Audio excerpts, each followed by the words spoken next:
দেড় বছর আগে পণ্যবাহী জাহাজের পরীক্ষামূলক চলাচল সফলভাবে শেষ হলেও অনিশ্চয়তা কাটছে না রাজশাহীর সুলতানগঞ্জ নদী বন্দর নিয়ে। জাতীয় রাজস্ব বোর্ড ও নৌবন্দর কর্তৃপক্ষের মধ্যে টানাপোড়েনের কারণে পূর্ণাঙ্গ নৌবন্দর চালু হচ্ছে না। দাবি করে ব্যবসায়ীরা বলছেন, বন্দরটি চালু হলে আমদানি রপ্তানিতে খরচ অনেক কমবে, সাশ্রয় হবে বৈদেশিক মুদ্রা। রাজশাহী থেকে শরীফুজ্জামান রয়েলের ক্যামেরায় সাজুর রিপোর্ট।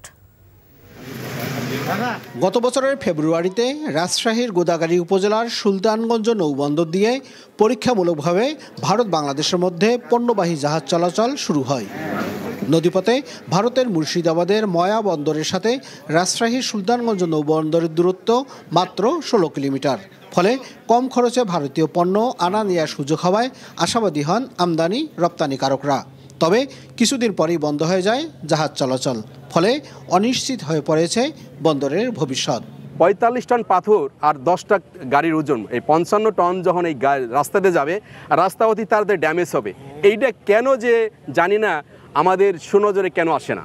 যতগুলো সংস্থা আছে তাদেরকে একত্রিত হয়ে যেখানে বৈদেশিক মুদ্রা এখানে সাশ্রয় হবে, সে কাজটা কেন করছে না এটা আমার এখনো জানা নাই।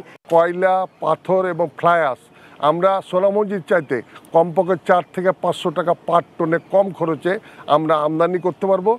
বাংলাদেশ অভ্যন্তরীণ নৌ পরিবহন কর্তৃপক্ষ সুলতানগঞ্জ নৌবন্দর নিয়ে ইতিবাচক মত দিলেও সাড়া দিচ্ছে না জাতীয় রাজস্ব বোর্ড। তবে নৌ পরিবহন উপদেষ্টা বন্দরটি পরিদর্শন করে এনবিআরের সাথে টানাপোড়েন হবে না বলে আশ্বাস দিয়েছেন।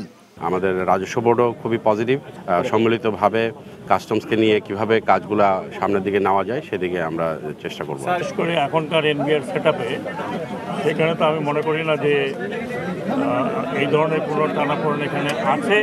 যদি থাকেও, ছিলও, অতীতে থাকলেও এখন সেটা হবে না। সুলতানগঞ্জ নৌবন্দরটি চালু হলে একদিকে যেমন পণ্য আমদানি রপ্তানিতে খরচ কমে যাওয়ায় বাজারে ইতিবাচক প্রভাব পড়বে, অন্যদিকে স্থানীয়ভাবে বিপুল সংখ্যক মানুষের কর্মসংস্থানের সুযোগ হবে। Saju, NTV news, Rajshahi. Bundle থাকলে প্রতি সেনমানিতে টাকা বাঁচবে। বিকাশ সেনমানি বান্ডেল কিনে জিতুন প্রতি লেনদেনে।